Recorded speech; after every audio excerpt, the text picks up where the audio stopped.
How many country music fans by a round of applause? Now see, I can see where the real rednecks are, because when I said by a round of applause, you guys still raised your hand. Classical music. Now, you guys are trying to impress the person sitting next to you. That's what that is. Any rap music fans by a round of applause? So the combination of one guy sneezing, one guy wheezing, and one of your parents coming by to ruin it for you, I think this is where the beatbox really came from.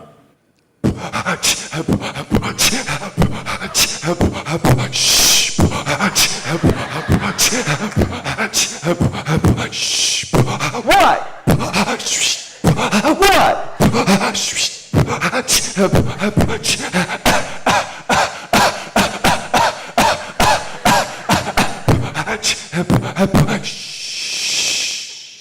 Thank you. We all have such a great respect for military putting their lives on the line.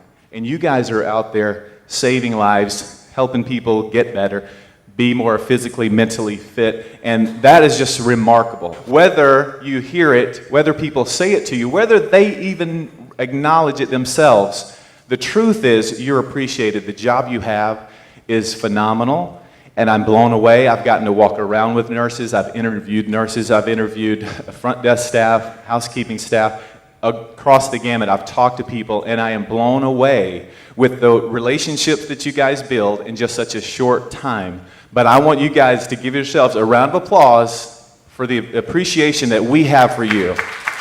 I can't make enough noise for you. You don't want to be the Walmart greeter who says, "How are you today?" And you feel worse after they've asked you about your day. The girl was just following protocol. She was following the guidelines. They told her there was no heart in it. And you guys get that. That's why you're here. The second story I want to tell you is about my daughter. This just happened a few months ago, where we go into urgent care. And she's like, "Dad," she's 12, and she can speak. She's very articulate. But she said, "Can you answer the questions for me?" Because she was already coughing and was kind of feeling bad. And I said, "Sure." And these two young nurses, a nurse and a nurse assistant, were asking her questions about her menstrual cycle in front of her dad.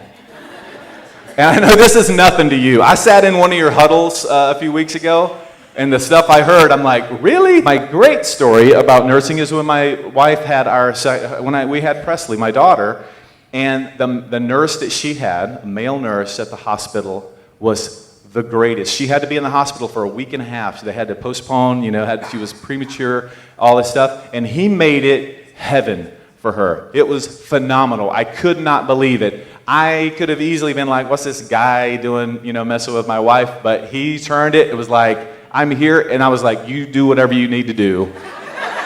You're amazing." He was. He made the situation so great for her. To this day, when we talk about her going into labor, it is a great story. This is all in dedication to you and appreciation for you.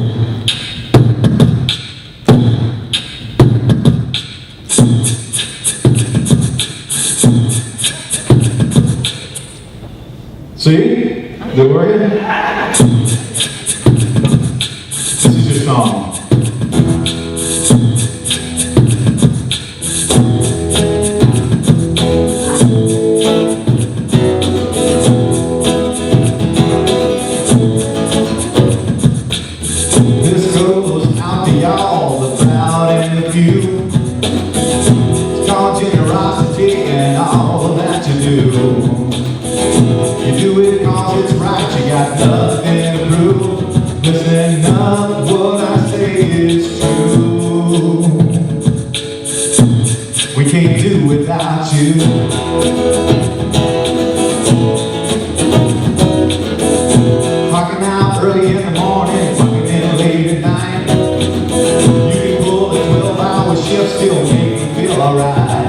You don't eat, don't sleep, don't eat, it don't matter.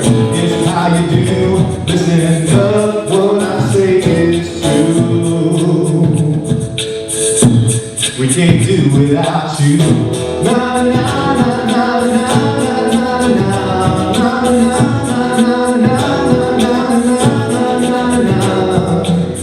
Don't matter sons and daughters, husbands and wives. Don't matter the color of the skin. We value all your lives. Don't matter rich or poor, we open the door.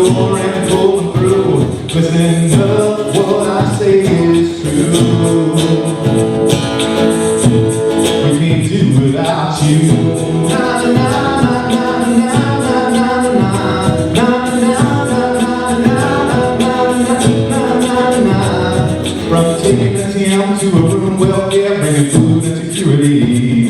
Either in the clinic all day or for a minute, cleaning up the impurities. We're cleaning up the mess, you get your test, we take all the stress off of your chest. Run the front desk, wear a bulletproof vest. We invest in the job still blessed. Listen up, what I say is true.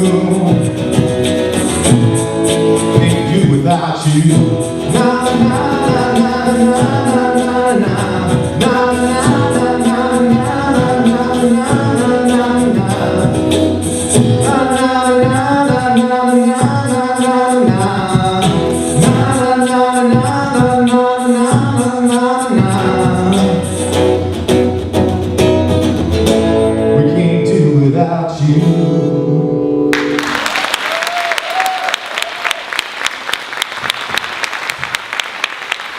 I was performing for middle school a couple of weeks ago because my career is on fire. And anyway, I said, hey kids, you guys like rock and roll? They're like, yeah. I'm like, you like throwback rock and roll? And they're like, they don't know what I was talking about. Smoke on the water by Deep Purple, very good. You see, a lot of people don't know the name of that song. They think the name of the song is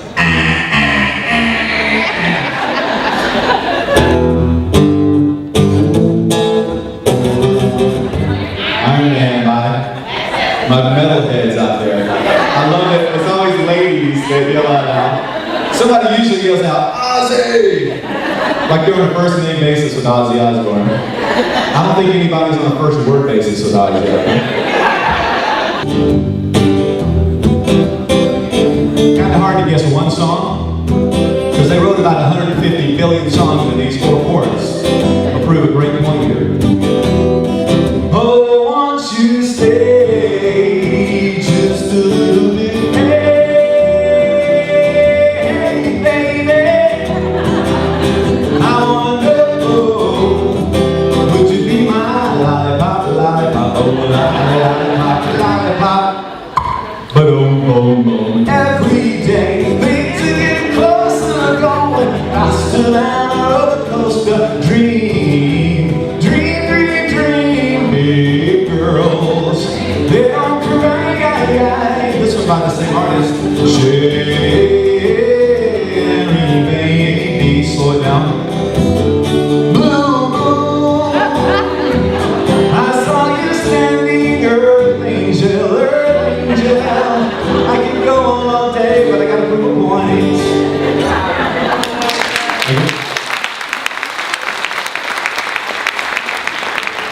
Progression of our lives. Again, we get up, take the kids to school, go to work, have lunch, get home, have entertainment, dinner, whatever it is. And we all have so you guys probably have a really super similar progression. And most everybody who has a job and kids has a very similar progression. And the point of that, those are the same exact chords, 4 chords, totally different songs. We remember them for completely different reasons. Some of them take us to a place emotionally.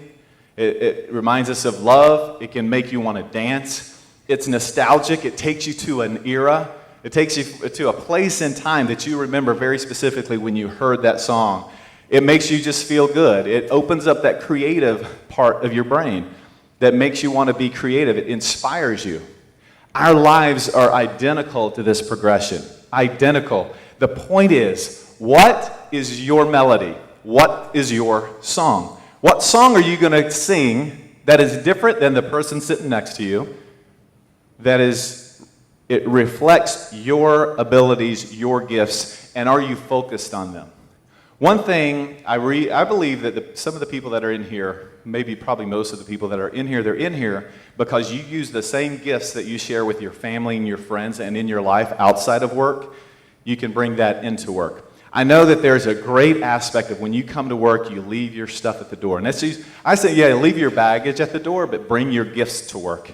And I think that's what you guys understand, is that you have a gift and you can use it in your setting, your gift, your talent, what makes you unique, why you're in this room, and think about that, hone that, keep that at the forefront of your mind. What I have in my pocket is comedy and music. I learned when I first started doing this, I was scared out of my mind to step out on stage in front of people. They would listen to everything that I had to say because I was playing music. They were in that creative, emotional, fun, inspired state. And I was doing comedy, so I was making them laugh, and they were less inhibited to feel free. I had to learn that about myself. I had to see the value in the gift that I had. And it wasn't until that I started getting real satisfaction out of it. When you're thinking about your gift, these are the gifts I want you to think about. When people say, you know what, you're really great at that. When they compliment you on your strengths, but you don't think that they're welcome, it's those types of things. It's not about you're loud and boisterous and you're obnoxious, that sort of thing. It's when you know that you've got this gift and you don't know that you necessarily need to be using it at work. This is my room and this is kind of how we're going to do it. And we're going to have fun and it's going to be great. There was a very grumpy patient and he was on the phone with her, with his sister, and he was very angry because he wasn't getting the treatment that he wanted. And when she walks in, she's like, who are you talking to? He's like, it's my sister. Hey, sis, how are you? We're taking care. And she turned that thing around. Now she's caring about the patient. She's caring about his family. And totally turned. And I saw this. She wasn't trying to impress me. I was like, I don't want to go into that room. I'll stand out here. I'll clean my hand off right here, and I'll stand right here. And I'll clean it again, even though I didn't go in and out. I know it. I want you to write down my gift, draw a line under it, and then I want you to take a minute and a half for you guys to think about a gift that you have that maybe you don't use, or maybe you don't use enough, or you don't focus on enough. And I just want you to think about that, and I want you to write it down underneath. It would take me an hour to drive to Hollywood from my house. I would park, I would go inside. If there was no one waiting, I would sign my name, I'd walk in, they'd say, go. I'd say my name, I'd read the lines 15 seconds to 30 seconds, they'd say thank you. Then I'd go and I'd get in my car and I'd drive an hour home. I did this for a year without having booked anything. And my agent calls me in and says, we got to do something. I thought they were going to get rid of me. What are we going to do differently? Because what we're doing isn't working. And I go, okay, I'll get new headshots. I'll get some acting classes. Before I actually got the headshots back that I could use, before I started taking the acting class, I booked a commercial because my mind changed. You got to realize when I show up for an audition, there's 150 guys that look just like me. It's crazy. That's what LA does. They've got them. So how am I going to stand out compared to them without being big and boisterous and obnoxious? But I started thinking about this person. They've had to look at me 150 times. How can I change that? Are those shoes comfortable? I would say something simple like that. And maybe they spent a long time trying to best shoes that they could stand up behind a camera all day. You know, I'd say, you know, does anybody look like me? Just to make a silly joke. Sometimes it didn't work. I failed many times. But when I created that relationship with them, things started happening, and they would give me a greater chance.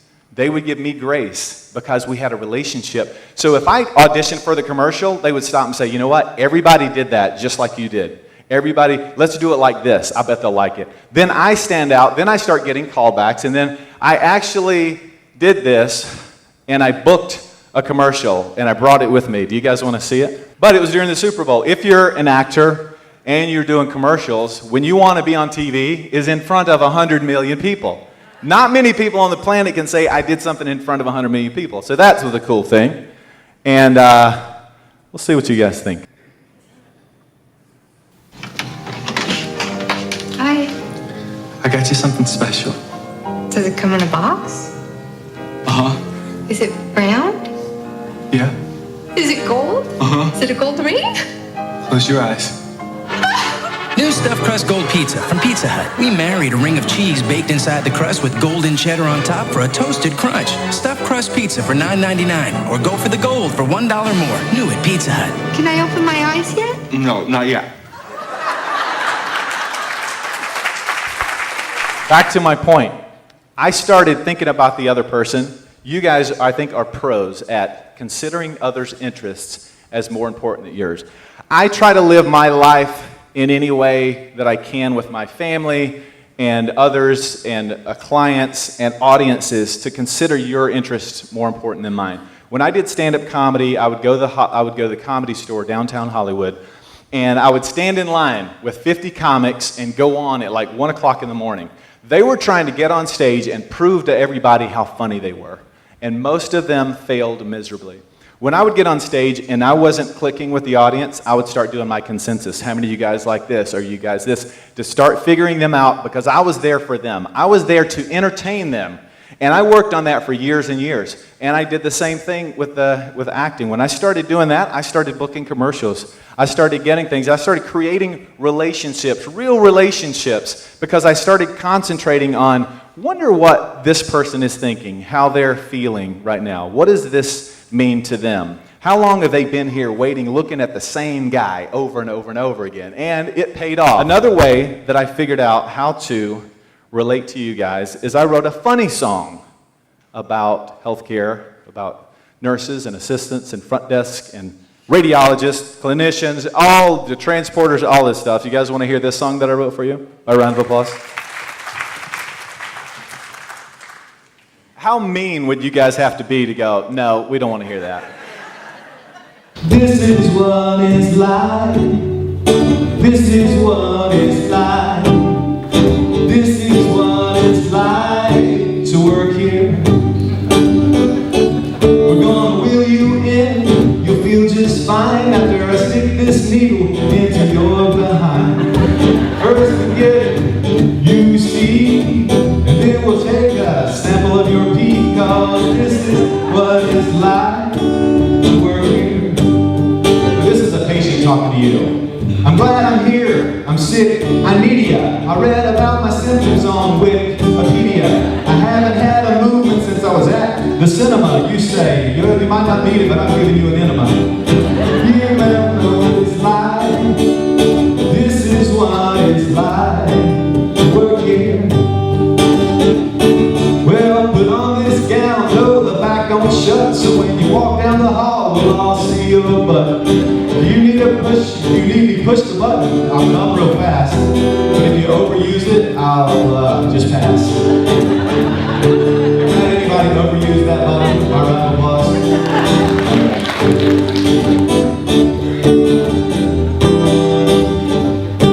If you start to flip out, security will come and they will constrain you. Remember, they have guns.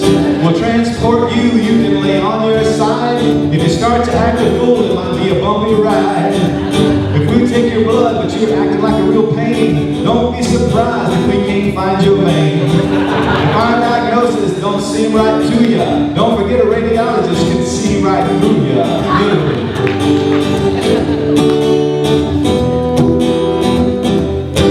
Don't complain about the food that I brought in. Can't you just be grateful? Should I have brought tonic and gin? If I clean your room, don't treat me like a maid. You're acting like the turd that you just laid. But I have to clean up now. Thank you very much. If you guys can deal with rectal bleeding, you can deal with me saying turd, right? That's a nice way. Well, you got to understand it's what we do. It's not for us. It's all for you. How can you be so cranky as we relieve your strife? I guess it ain't enough, we just saved your life. This ain't what it's like. This is what it's like. This is what it's like to work here. One more. Well, that's okay. It's what we do. If it weren't for patience, we'd have a job to do. We take pride in our job and we thank the Lord. We're what makes people want to come to Henry Ford. This is what it's like. This is what it's like to work here.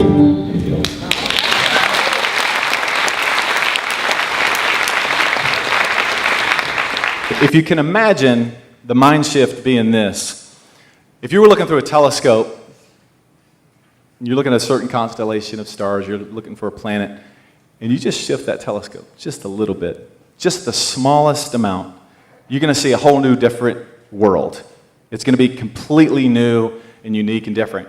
And that is I feel like my greatest challenge that I want to extend to you is creating that mind shift. And that's all that it is.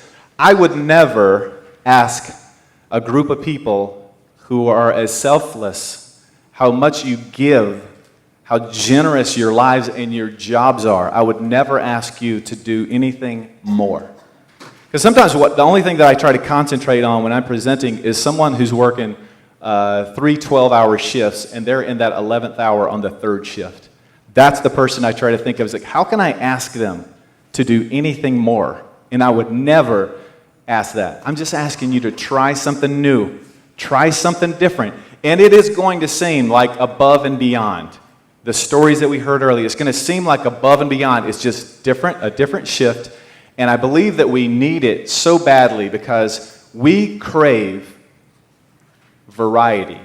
I believe that monotony kills the spirit. I love that I'm in a room full of people who've taken it above and beyond, that are champions, that the leaders of champions are here. Get that it's a different mindset, that you can bring your life, your mindset, and just try something new. And it's all within the guidelines that you guys are. You have rules, you have regulations, you have protocol, you have things that you have to follow. And you're already amazing at that. It's the stuff outside of that. When you start adding in and you just have that little bit of mind shift. When I walked in and I started thinking about the camera guy, when I was auditioning, I was thinking about him. When I had that little bit of a mind shift, things started happening. The energy that I put into, I'm going to do it differently. That's all I did. It affected things that I wasn't even directly related to.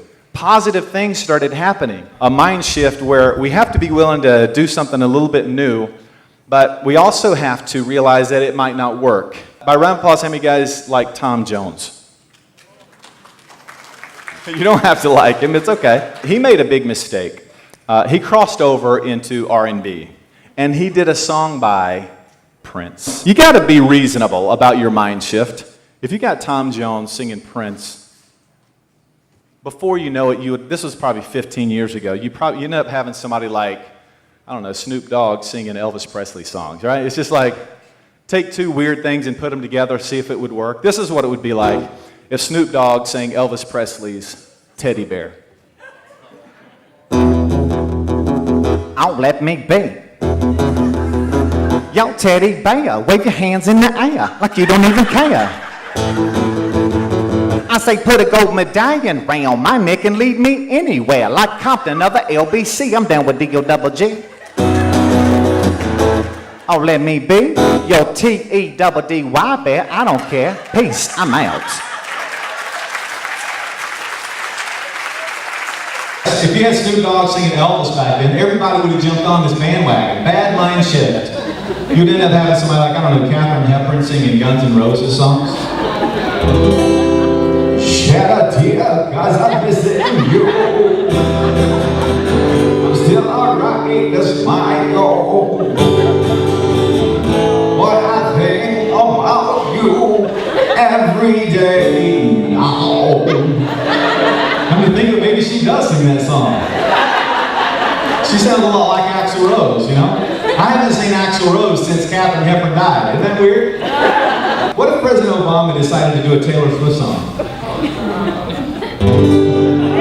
Should I or shouldn't I?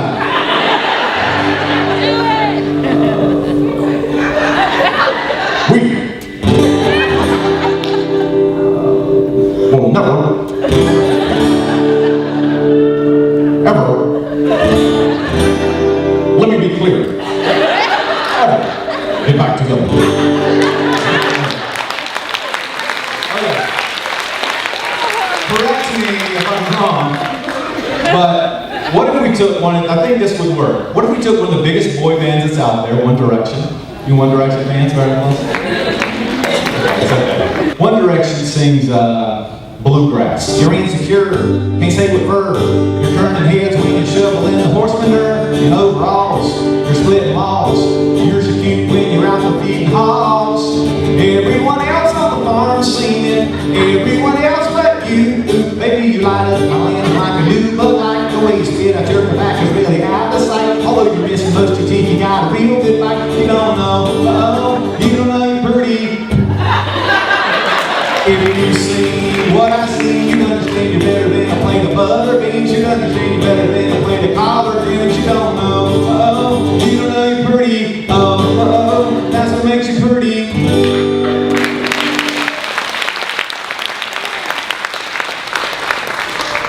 And under relationship, write family, because your staff, the team that you work with, should be like your family. It may seem dysfunctional, but so are families. Okay? It may be a weird conflict, but that's how we do, and you guys have to work together, make it work. Use your gifts to make your team work. And there's going to be different teams at different times that have to work together, but you try to think of them as your family. And someone that I interviewed with, she goes, we're like family. When I can't deal with it, so-and-so can. Or when she can, I can. Or we go in together. We are like a family. And that's what drives me to come here. And we took 5 years to build this family. Some of these patients, you're their only family. They don't have anyone to take care of them. Some of their families, you guys know this, some of their families don't want them. In those moments, you're more their family than anyone. You're doing those things that their family want. It's going to be sad when they go home, but in those moments when they're with you, they do consider you their family. And we don't like to talk about failure. I think I actually wrote it down on my original outline that failure is an option. And I've learned that live in front of people, and I try to put myself in a vulnerable position because we don't like that. We like to be able to control the situation that we're in. We don't want any surprises. You guys have to deal with so many surprises already when the schedule changes and more patients show up, that sort of thing. But we like to, get into a groove, and so I like to try to put myself in a position to where I have the opportunity to fail so that it's not a big deal. I'm not going to shrivel up and die up here because I failed, because my sound wasn't working or my new little toy didn't work right, or I wasn't in the room when I was supposed to come up here. But and being aware of all those things and commenting on those things. Well, I tried it with this patient. It did not work, I've had people tell me, they go into a room, hey, how are you doing today? Don't want to be here. And that's how they are. And sometimes there's no turning them around. We should probably just get you to go to all those rooms and turn them around. I bet you could. If I am willing to be vulnerable and in front of you, with my gift, I will find that my gift will grow. I will be more likely to be able to give it my talent, whatever that is, if I'm willing to do that in front of total strangers and fail. I want to do an improv song. Carmela. She's trying to give me a name I can't rhyme with. You don't have any hobbies? Parenting. Parenting is a hobby? All right, that's okay, that's fine. That's a noble hobby. Parenting. Well, she was walking down the hall. She was asking, what's that smell of?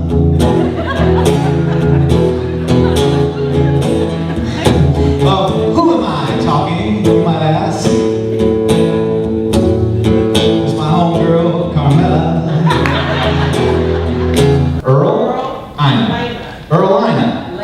Lena.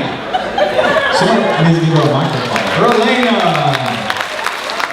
This girl named Lena. I put her name in a song. Well, she likes to make her patients laugh, even if they pronounce her name wrong. To say hello to my friends at Taco Bell. Hoo-ha! Monique, no need no mic. Taco Bell, I eat burritos. Sometimes I eat burritos. Hoo-ha! Nice. Now there's spit on my microphone. Oh, it's fine. It's okay. I recognize it. I love my señorita. I like to call her a chiquita. I like her to call me Chico. Sometimes she calls me Rico. Ruha. And I believe Tom had an onion bagel this morning. My eyes started burning when I spoke that word. I don't know the words, I just sing, oh. Oh.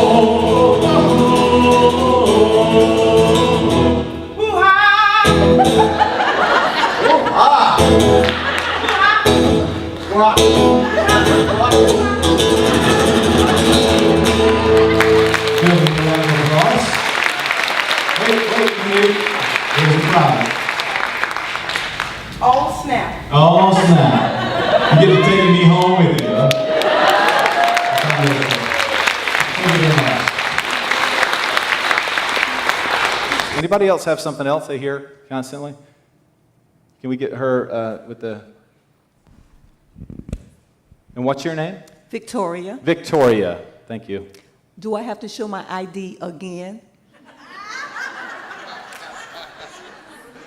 Y'all can see her face. I do impressions. I'm not going to do exactly an impression of her. I'm just going to give you a little hint of, do I have to show my ID again? Is that pause? It's like, here we go again. Anybody else have to deal with that? Let me tell you what I experienced getting into this room yesterday. It was on a lockdown. This place is on a lockdown. What I have to realize, because I can easily go, hey, they're asking me to come in here and present, and this is who I am. That doesn't work. It doesn't matter. Within these walls, I have to comply. And if you have these patients that aren't within the guidelines, they aren't within protocol, they aren't within rules and regulations, they show up into what they think is their house. The only step to take is how you're going to respond to it, how you're going to deal with it. You're going to get better and better. You're going to try different things. But I do also believe that if your team, your group, if they don't know this information, like I still believe that people in here go, oh, really? I didn't know that that's an issue. I shouldn't have to have a consultation for my colonoscopy. Henry Ford just wants my money. We have a lot of seniors that come in about billing. They don't want to talk to someone over the phone. They want to see somebody in person. And we don't handle billing. So they're going to get in their car and drive 20 miles an hour all the way down to the hospital. This is one of my second favorite things is I'm talking to a client. I show up. I've been flown across the country and go up to do my show. Before I go on, the client says, "You are going to be funny, aren't you?" Back in the day, I'm like, yeah, I hope so. I'm thinking, you watched my video, you know everything I do, and a minute before I go on, you want to know if I'm going to be funny. I mean, this is the same feeling you guys get when, do I have to pay for parking? I want to talk about billing face-to-face, all those things. What I knew I had to do is, I have them, when they say, are you going to be funny? I say, we're going to have the best time.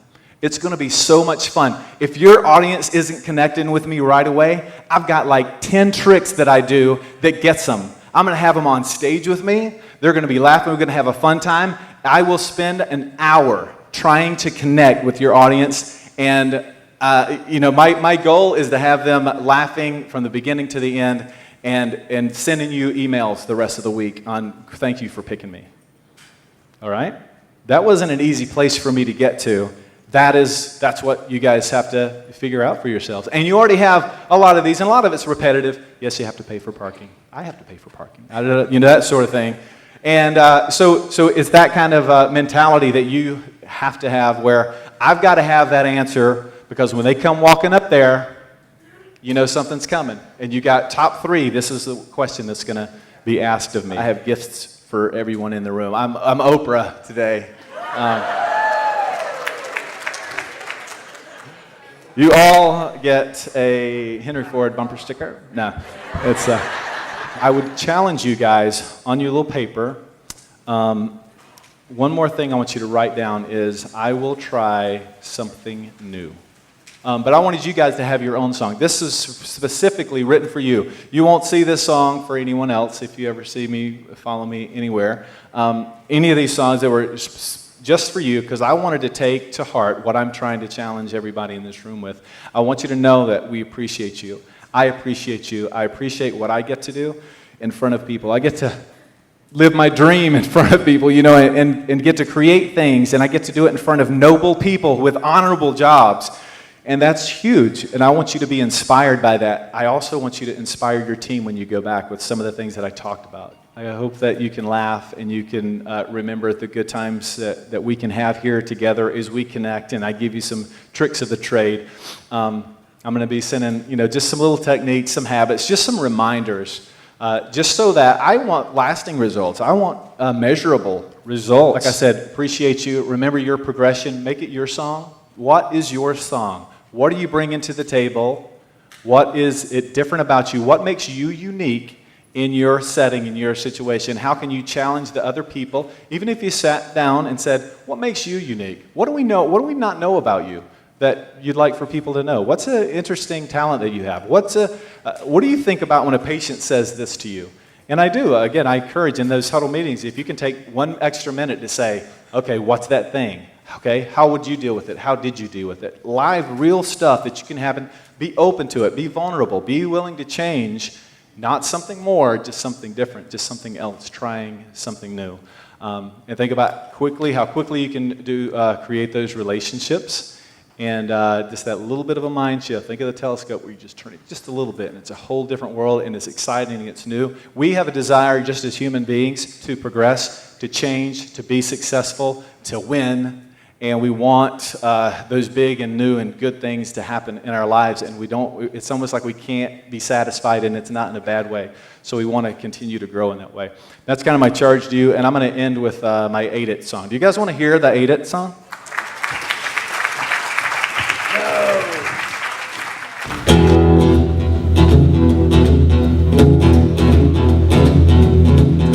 A to the I to the D-T. You say you gotta tell me what it means to me. Acknowledge the patient with your attention. Introduce yourself, make it fun. Duration tells them how long it will take. Explanation helps the tension break. Thank them once, thank them again. Now go back and do it again. I said 8-It, 8-It. That's the only way we're gonna make it. 8-It. 8-It, how we do it at Henry Ford. Said A to the I to the D-T. I said you gotta tell me what it means to me. Acknowledge the patient, make it your own. Introduce yourself, let your smile be known. Duration can be good news. Explanation can take away their blues. Thank them once, thank them twice. Thank them nice like sugar and spice. I said 8-It, 8-It. That's the only way we can make it. I said 8-It, 8-It. That's how we do it, Henry Ford. Now when I say the letter, you guys gotta scream out the word, okay? I said 8. I understand the situation you're in. I said I'm going to be your friend. I said D. From beginning to end. And I say E. Soon you will be on the mend. I said T. Thanks. Appreciate it. Until we meet again. I said 8-It, 8-It. That's the only way we'll make it. I said 8-It, 8-It. How we do it at Henry Ford. Thank you guys for being amazing. God bless you.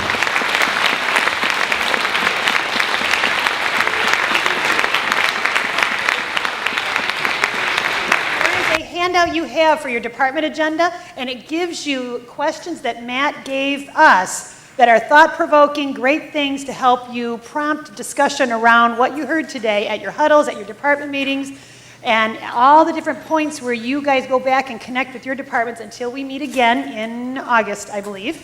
And we also we want to welcome Matt into our Henry Ford family so that he doesn't have to pay for parking. So. So we're going to hook him up with some Henry Ford finest apparel. So Matt, we're giving you one of our Henry Ford blue t-shirts. Our Henry Ford 100-year celebration as of 2015 baseball cap. And a Henry Ford, what do we call this, tumbler deal. And a tote bag. Hey. So there you go. Thank you, Matt.